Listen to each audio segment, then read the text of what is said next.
everybody.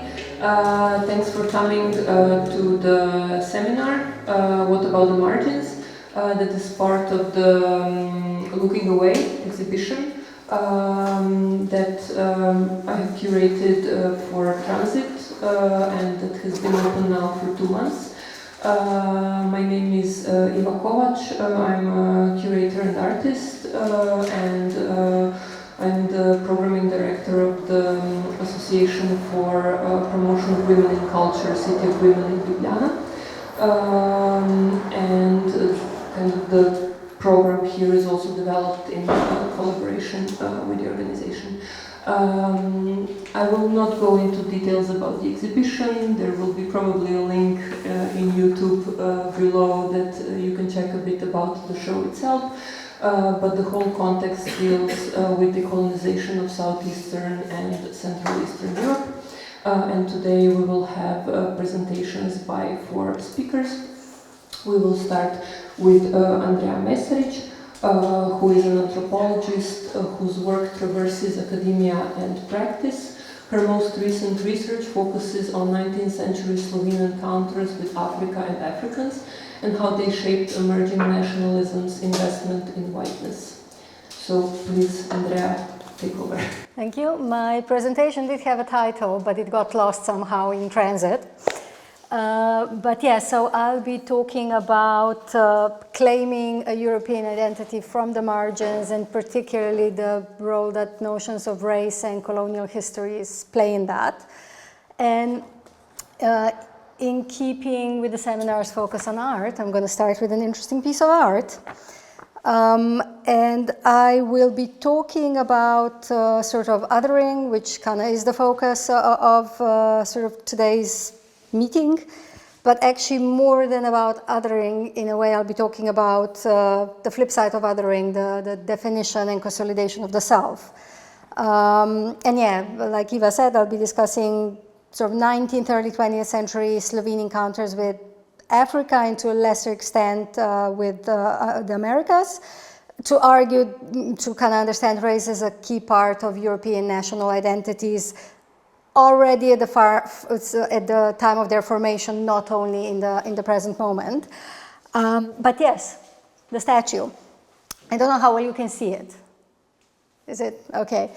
So that is a statue of a man called Ignacy Knoblechar in his home village of Škocjan in the Lower Carniola region in Slovenia.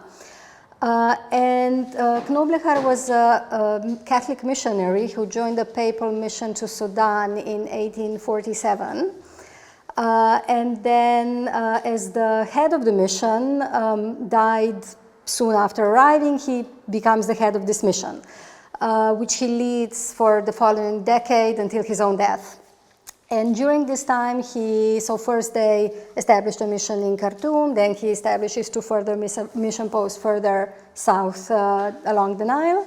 And over the years, recruits a number of other Slovene-speaking missionaries, but also of craftsmen, because that's something that's sort of sometimes left out of the picture, that all of these missionaries going around the world also had their kind of retinues of practical staff traveling with them, which was a kind of vehicle for a lot of, it's not necessarily unqualified workers, they were craftsmen, but for people who wouldn't necessarily normally get these opportunities, the missionary work was a kind of their vehicle to travel. And yeah, so this was a sort of kind of trans-imperial, multi-ethnic mission, so it was largely Italians, Germans from the Habsburg monarchy, quite a lot of Slovenes. And at the same time as this was sort of a papal-sponsored mission, at the same time Knoblechar was going to the Habsburg emperor asking for support. So the ship that they had sailing up and down the Nile was actually sailing under the Austrian flag. And they were directly financially supported by the Habsburg monarchy, or directly by the emperor as well. This kind of this history kind of directly speaks to the involvement of what we now call Central and Eastern Europe into European imperial expansion in Africa. So it's a kind of very direct link, kind of countering this idea of colonial exceptionalism. And then the scholarly work of these missionaries, and particularly of Knoblecher, who was in this mission like the most engaged in kind of research work as well, then implicate them even further into these colonial power structures. And he conducted and published research on indigenous customs and languages. He brought objects of everyday use to museums in Ljubljana and Vienna, where those museums still keep them. And he also published sort of what would be at the time called geographical exploration work, so sort of kind of physical geography, mapping, that kind of stuff. But yeah, that's not all. So, and the reason I asked you in the beginning if you can see the picture well is there's actually two people in the picture. I don't know how well you can see it. So I can't zoom in because it's not going to help, but I'm going to invite you to stand up and have a look. Let's mix up the conference format a bit. It's a black boy, huh? Yeah. So at the back, sort of the main figure, you've got the figure of this missionary, and at the front is a naked African boy. So it's not only an African boy, it's a naked African boy. And the reason, well, I don't know why, specifically the reason the statue was commissioned the way it was, but how it links to the missionary story is that this particular mission bought, and I'm sure it wasn't the only one, but the mission bought enslaved children in Sudan in order to raise them as missionaries. And this part of the missionaries' work was quite important in mobilizing support for the mission kind of back at home. So they would collect so they were financially supported by the Vatican and the Habsburg Emperor, but they also collected donations from wealthy benefactors. And the part that I actually find the most interesting is they collected donations sort of from the general public. And there's quite a sort of detailed record of that in newspapers of the time, where they were sort of describing the work of the mission and asking people to donate for specifically also, not just for the work of the mission, but also specifically for the purchase of enslaved children. And they were calling on sort of emotions of compassion and mercy to kind of save these children from the sort of double damnation of slavery and idolatry. So these were not Christian children, obviously. And yes, so, and this is actually a practice that was quite common among European missionaries at the time. And I was looking at a particular newspaper published in Ljubljana called Zgodnja Danica, who was kind of publishing report of African children being brought to France and Italy by various other missions for kind of several years in kind of late 40s, early 50s, before they then started their own appeal, kind of let's get some children of our own kind of thing. And it was apparently first suggested, I don't know if it was a setup by the newspaper or if it was a genuine letter from the reader, but first initiated by a letter from a reader in 1853, who suggested collecting donations for purchase of a child in Sudan, and proposed naming the child Józef Kranski, or Joseph of Carniola, which is the region this newspaper was being published in. So there was an identity created for this child before an actual child was chosen to kind of to embody it. So there was a pre-created identity.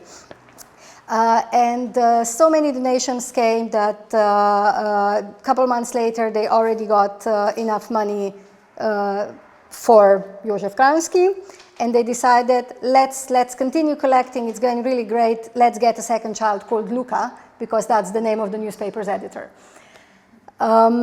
So all of these sort of kind of created identities, not really interested in the actual children. So yeah, and these appeals continued for several years, and as I said, this particular mission was not exceptional in this practice. And the newspaper actually also then began collecting donations for another missionary from Genoa called Niccolo Olivieri, who was working primarily in Egypt and particularly focused on buying girls, because the Sudan mission was almost exclusively buying boys. He really, kind of his specialty was buying girls. And sort of a really important thing to kind of note about this sort of soliciting of donations through the newspaper is that it really wasn't an elite endeavor. The newspaper also published then lists of people who contributed and how much they contributed. And it's a really kind of revealing paper trail connecting maidens in rural Carniola. There are several contributions by maidens, which means unmarried women, but that's the word they were using.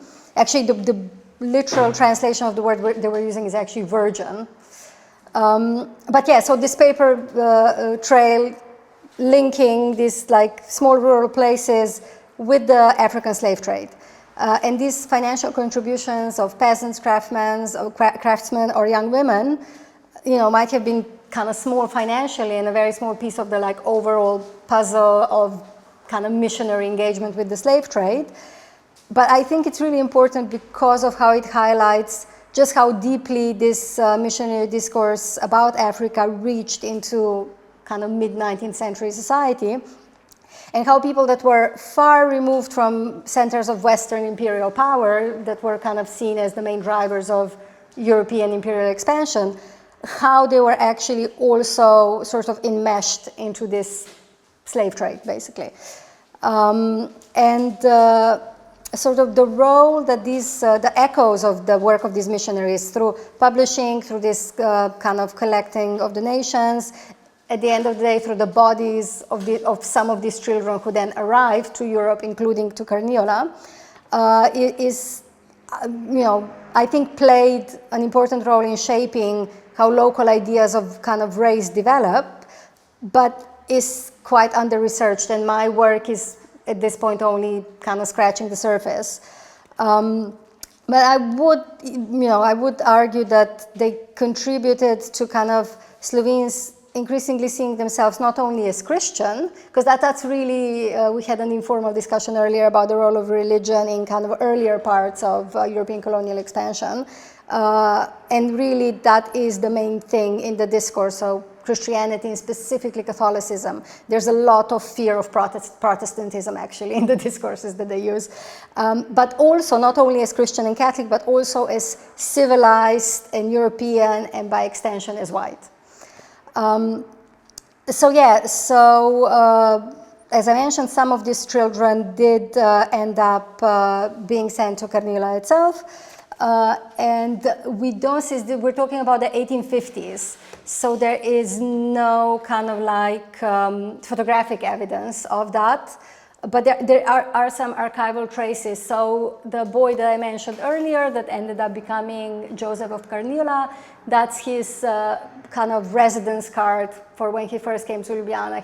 They had to register, I think he was 7 years old.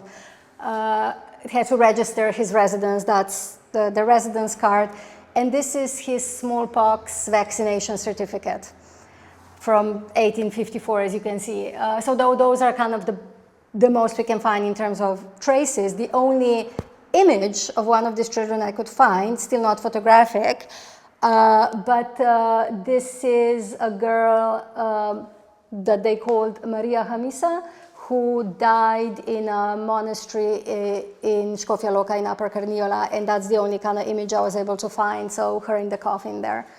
And yeah, a lot of these children would die, and actually we're talking about small numbers. I haven't established like an exact number, but let's say 10 to 15, no more. It's like a really small number, specifically to Carniola. There were other children being sent from this mission to Italy, to Carinthia, from Olivieri's mission also to Zagreb. So it's not significant numbers, but I think it's still kind of very revealing.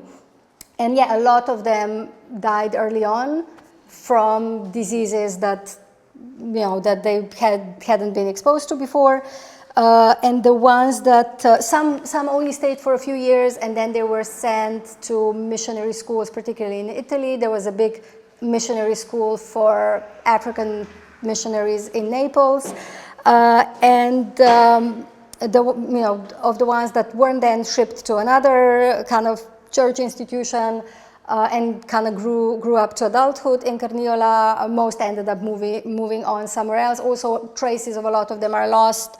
But there is, interestingly, a trace, most likely actually of Joseph of Carniola, that pops up in the memoirs of a Slovenian novelist who came across him in a pub in Vienna where he was drinking with his buddies, talking Slovenian. And Joseph walked up to them and said, "Oh, I hear you're Carniolans," and sat down and had a conversation with them. So he ended up in Vienna as an adult. But yes, so I've already covered this. So yes, so that is the gist of the, there's lots more to unpack there, obviously, but that's the gist of this kind of missionary history, let's say. And I'm also going to talk about another example of sort of encounters with Africa and Africans a few decades later. So it's so-called ethnographic shows, sometimes, or kind of probably more commonly known as human zoos, which were sort of at their peak in the late 19th, early 20th century. And just in case anyone isn't familiar with the concept, so these were live displays of indigenous people that were kind of aiming to at the same time entertain and educate, supposedly about sort of authentic customs of these people. But they were actually sort of staged and choreographed performances that sort of offered European audiences a sort of a tangible experience of their supposed superiority. And this type of sort of popular entertainment, basically, played an important role in kind of popularizing notions of race that were developed earlier in the 19th century. So it moved it from a sort of scientific discourse into kind of to a mass audience, basically. And by portraying indigenous people as savages, they were also kind of served to justify Western imperial expansion. And there's, as probably a lot of you know, there's a kind of vast literature discussing kind of this phenomenon and the kind of impacts it had in terms of notions of race, in terms of justifying imperialism. But most of that research really focuses on major European imperial powers, or in some cases, the US. There's a lot of less work of how this operated in other contexts. And at least for the case of Europe, these troops did tour the continent in general. So this is from a project I was a part of a couple of years ago that was mapping how these groups moved along Central and Eastern Europe. And the gaps, that doesn't mean that nothing happened there. It could just reflect who was part of the project. So it just, you know, I can't say for sure whether places that don't have a tour on the map really didn't have it. This is just where the researchers that were doing this research, you know, were focusing on. So yeah, and again, I was looking at newspapers as my primary source here. And I was looking at newspapers published in the regions of Carniola, Styria, and the Austrian littoral, which were regions of the Habsburg monarchy that have a significant proportion of Slovenian-speaking populations. And in my sort of sample, the most common sort of type of performance group were Sudanese groups.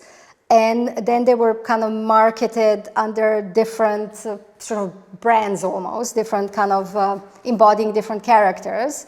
So in 1885, there was the Sudanese Caravan. And then in 1899, the Shilluk village. And in 1911, we move on to photographs, and they are being marketed as Nubians. And there were other troops from South Africa, although for that one I found an interesting article disputing whether they were authentic, that apparently they might just be regular Negroes, whatever that meant in that context. And also Swahili from German East Africa. And then at the turn of the century, there was an increase in so-called Völkergruppen, or kind of people's groups, who were not touring using this standard ethnographic show format, but were actually part of circuses. So there was a touring circus with acrobats, with animals, with whatever else, but as part of the performance, they also had groups like this, and that sort of increases kind of 1890s, 1900s. And a particularly kind of impactful performance of that type, it wasn't quite of that type, but basically was the Buffalo Bill's Wild West show, which actually in their advertising said, oh no, it's not a circus, it's much more than a circus. But it was clearly sort of building more on that circus tradition than purely on this ethnographic show tradition, let's say. And yes, so this show actually had lots of different kind of performance. So we've got samurai, we've got Cossacks in one of them as well. I'm not sure if it's mentioned here in the advertising. Lots of various groups, but the main kind of selling point and what was stressed the most in the advertising, as you can probably tell, were Native Americans. Yeah, so there was a big tour in 1906 where they actually toured Europe several times, but there was a big tour in 1906 where they toured throughout the Habsburg monarchy and also onto Poland and possibly other places as well. Yes, so the difference, obviously the context is very different to the missionary context I was talking about, but one of the other kind of differences is that here, so in the missionary discourse, there was an element of racialization, but it was kind of quite implicit. Here it really takes center stage. This really is kind of educating the kind of mass population in terms of understanding that people come in different races. That was kind of one of the messages that it was kind of trying to convey. And sort of looking at this newspaper reporting, they kind of routinely reference particularly black men's strong bodies. There's a lot of descriptions of black skin, and dress played an important role in framing the performers as authentic, but a big part of that was actually half-nakedness as something that's associated with a lower degree of kind of human development.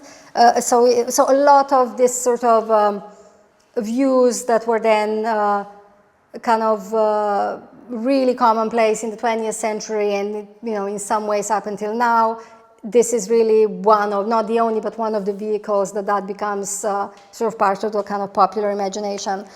And this racialization happened in gendered ways. So we can find in the press coverage also, you know, there is this emphasis on kind of strong muscular male bodies and male virility, but there's also this fear of threatening masculinity and savage sexuality, and kind of like as a threat to social order. This one still goes back to the old one, to the previous point. So this is actually a photograph of some of the performers from Buffalo Bill's Wild West show in Trieste. But yeah, this is a quote illustrating what I was just talking about. I'm going to read it out. So this is about the Sudanese caravan in 1885. This barefooted man showed particular interest in the young dolled-up women. You could see many times how a madam or mademoiselle was treated to a swift-stepped approach by one of them muttering something incomprehensible and laughing. We find it incomprehensible how our weaker, more sensitive sex can take such pleasure from this buffoonery. Even more incomprehensible, the author needed to say it twice, is that our uncorrupted, innocent, delicately shy female school youth, and notice the string of adjectives, can withstand this without their cheeks blushing when watching half-naked people clothed only in loincloths, even if there are savages. So you can really see how there's no racialization as such, it's always already gendered. How am I doing for time? Checking. Yeah, we started a bit later, so like a few more minutes. Okay. And then these shows were attended by a good number of people, but it was perhaps even more important that the kind of press coverage and souvenir photographs kind of ensured that these sort of types and characters that were embodied by these performers became kind of known outside of these performance spaces and became sort of part of popular culture in a way. And one of the most kind of well-known groups of this type was actually an Ashanti group, or actually there were a few different ones, but that was one of the most common types of these tours. They never performed in Ljubljana, but news of their performances elsewhere, particularly in Vienna, where they kind of stayed for a couple of times for several months, but also elsewhere in the Habsburg monarchy and elsewhere in Europe, they kind of became so well known then through media and through these souvenir photographs and all of that, that they kind of became part of the popular imagination more broadly, even if they never performed in that place. And when a satirical newspaper wanted to mock the Bishop of Ljubljana for saying that, you know, dancing in Paris as a couple, that leads to sin. So the satirical newspaper wanted to kind of mock him for making that statement. They publish a kind of like sort of brief, as it were, poem with an illustration saying, perhaps the bishop would prefer to dance like Ashanti. It's more moral because they each jump on their own. They don't dance in couples, and this is what the illustration was. So in many ways, what I described doesn't really differ from kind of staging and reception of sort of these types of performances in kind of European kind of centers of power. There were sort of many kind of similarities, both in the staging and in this reception and in the way it was kind of popularizing ideas about race. I argue that kind of the geopolitical context in which the shows were staged was different, which does then kind of give them a different inflection. So first of all, the Habsburg monarchy was an empire that did not possess overseas colonies. Sort of in contrast to ethnographic shows that were being staged in British, French, or to some extent German contexts, which introduced audiences very often to their own colonial subjects. Here, in the Habsburg context, it was an opportunity for local audiences to indulge in imperial fantasies rather than imperial facts, as it would have been in some of those other Western European contexts. But also, sort of the height of this type of performance, this type of kind of entertainment, it kind of coincided with a period of intense nation building among elites in the Habsburg monarchy, and so that's a really important context for reading them. So German liberals in the Habsburg Empire saw the German nation and culture as sort of synonymous with progress, education, and development, and that's where we already get some of those developmentalist discourses about the lagging of Eastern Europe that we want to pick up in the discussion later. So while they did allow for this sort of option of national conversion, of someone to become German via cultural assimilation, at the same time they understood Slavic culture and any other non-German cultures in the empire to be inferior to German culture. A scholar called Marilyn Scott, who wrote about the Ashanti exhibition in Vienna in 1897, it's where the exhibition happened, not when she wrote. She actually makes a very explicit argument that we should understand the Ashantis as what she calls ciphers of racialist thinking. They don't represent only themselves or even Africans in general, but they stand in for so-called lower races in general, including the empire's own Slavic and Jewish and Roma and other populations, which then kind of gives new resonance to how, in my case, in the case I was looking at, but I'm sure we can find similar in other contexts, it kind of gives new resonance to Slovene language press reporting that kind of position these performances as savage and uncivilized in kind of contradistinction to the audience and the newspaper's Slovene-speaking readership. So it kind of implicitly puts them on equal terms with German-speaking audiences without needing this national conversion to Germanness. And there's a statement in a report about the Nubian exhibit in 1911 that I think is particularly revealing in this context, because the author says, anyone who sees these people, so anyone who goes to see the show, anyone who sees these people can judge for themselves whether they please us Europeans. So it's a kind of very clear sort of kind of identification and kind of positioning that kind of plays a role in kind of aligning race not just with skin color but with kind of Europeanness and kind of general idea of progress and modernity. But yes, so skipping ahead, because you said a few minutes, you didn't say 20 minutes.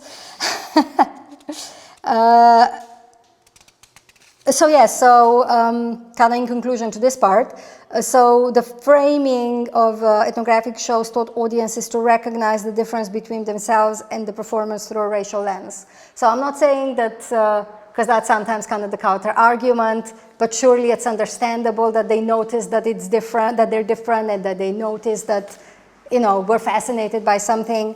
But that's so the shows went beyond that. The shows kind of taught, and there was kind of educational material and promotional material that came with the shows. They taught the audiences to interpret those differences through a racial lens. That's the key point here. That is different to how it worked in the missionary example I was discussing before. And kind of allowed audiences to kind of start seeing themselves as white, not only through skin color, but through this association with Europeanness and civilization.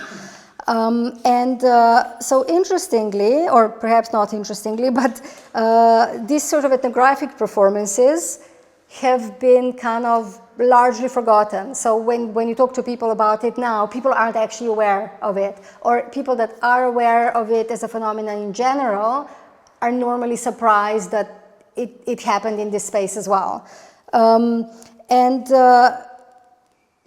That is not the case for the missionaries. Even though they were earlier, they're actually remembered better. And if you go back to the statue I kind of had up at the start, so this statue was erected in 2008. So it's not an old statue, it's a relatively new statue. With funding from the local parish, the Slovenian Center for Missionary Work, and the local municipality. So it was a collaboration of Catholic Church institutions and local government authorities. And a local newspaper described the unveiling of the statue as the righting of a historical wrong done to a once forgotten great countryman. It was first standing outside the church. It's now been moved to, and this is already the new location, to a dedicated sort of memorial park. There's this plaque next to it that describes him as a missionary, explorer of the White Nile, and abolitionist. And actually the word that's used isn't abolitionist, it's literally fighter against the slave trade. So very much in this sort of kind of emancipatory role, as it were. The municipality celebrates his birthday as a sort of municipal holiday. There's a running race named after him. There's a Knoblechar Cup cycling race. There's this also kind of package of celebration around it. And in a way it is, this is a very small place. They're kind of pleased that they have someone they can talk about, and you could kind of explain it away that way, even though even in that context I think there's much more than that. But actually this is not the only place that celebrates kind of missionary work. So in recent years there have been celebrations of other Slovene missionaries, particularly a man called Friedrich Baraga, who worked in the Great Lakes region of North America, even a couple of decades, or in the, let's say, 10 to 20 years before Knoblechar, and Knoblechar actually acknowledged him as an inspiration for why he kind of wanted to become a missionary. The thing is, so yes, the Catholic Church is really instrumental in kind of promoting this agenda, but it's really not only a Catholic endeavor.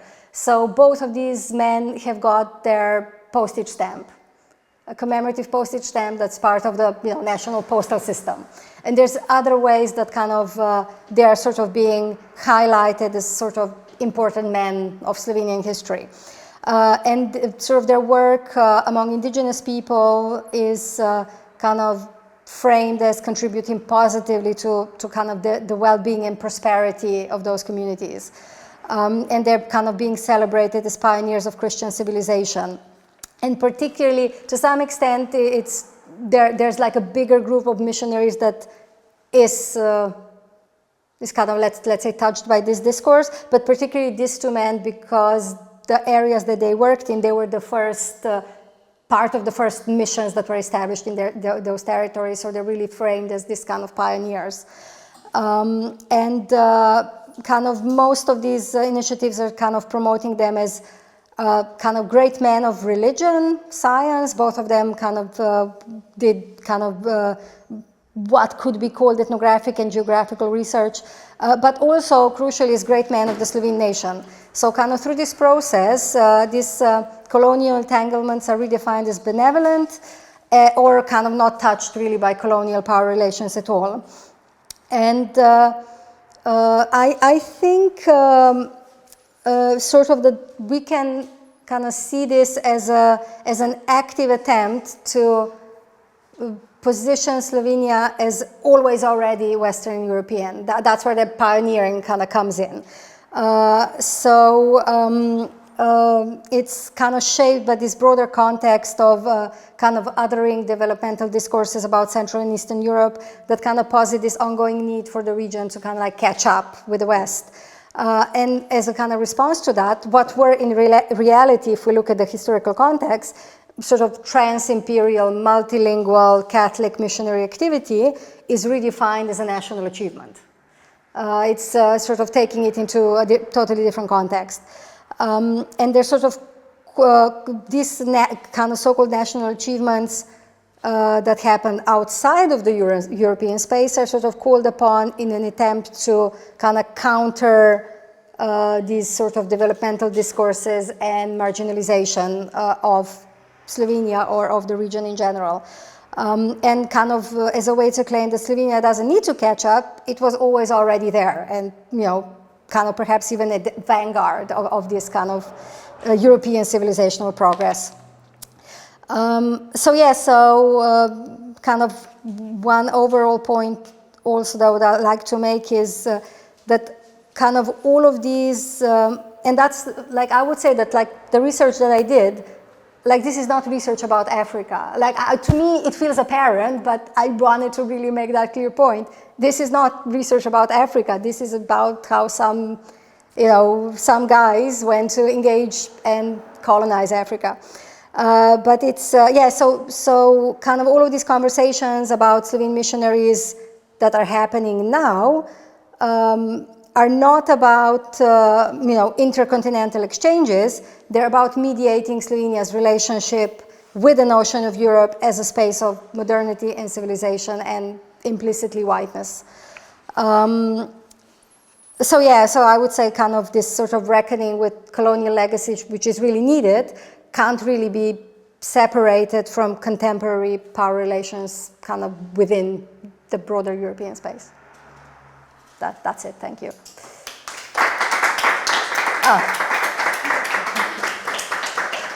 Some Advent calendars for you.